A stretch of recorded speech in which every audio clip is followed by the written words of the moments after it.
أعوذ بالله من الشيطان الرجيم. ونادى أصحاب الأعراف رجالا يعرفونهم بسيماهم قالوا ما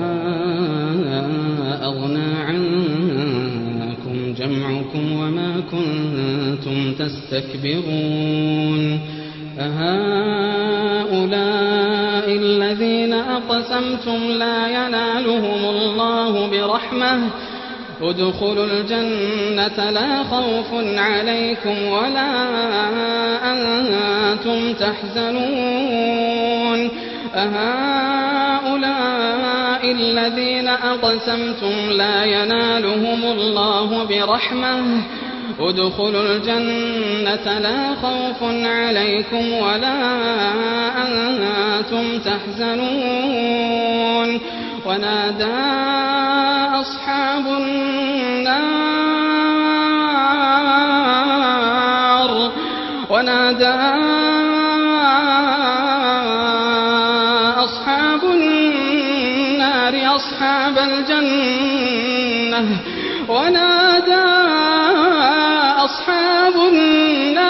أصحاب الجنة أن أفيضوا علينا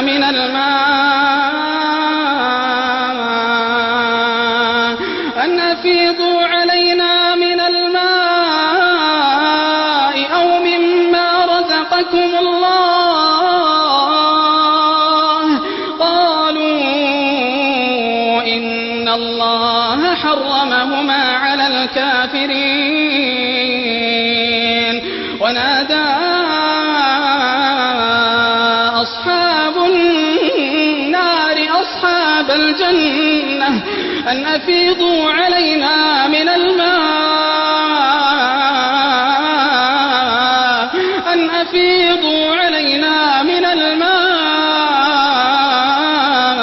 أو مما رزقكم الله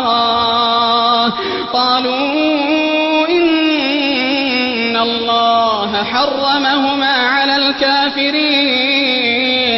الذين اتخذوا دينهم لهوا ولعبا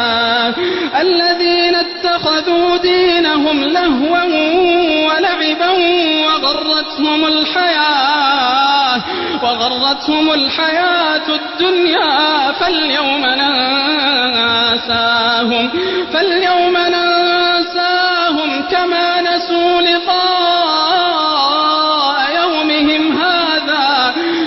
ننساهم كما نسوا لقاء يومهم هذا الذين اتخذوا دينهم لهوا ولعبا وغرتهم الحياة الدنيا فاليوم ننساهم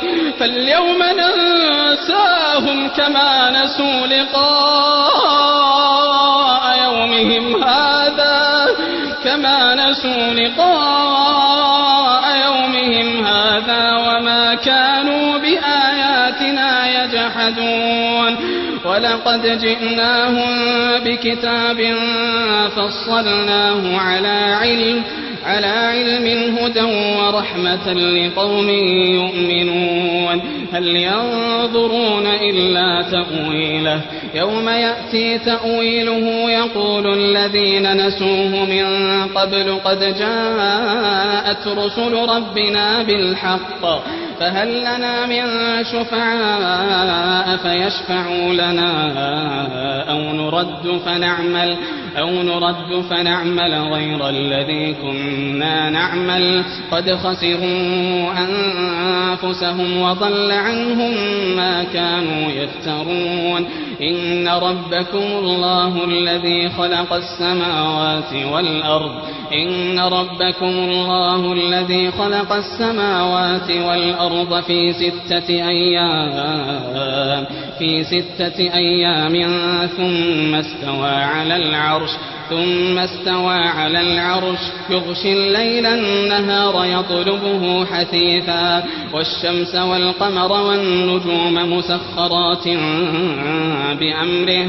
ألا له الخلق والأمر تبارك الله رب العالمين ادعوا ربكم تضرعا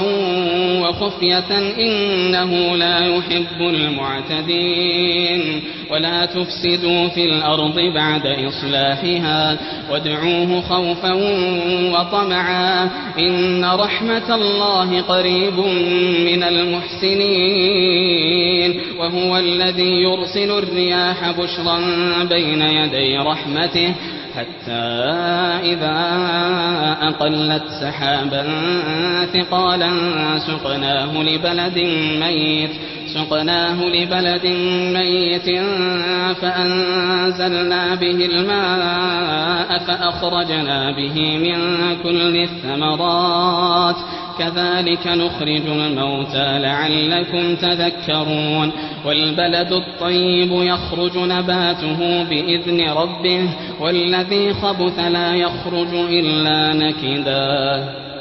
كذلك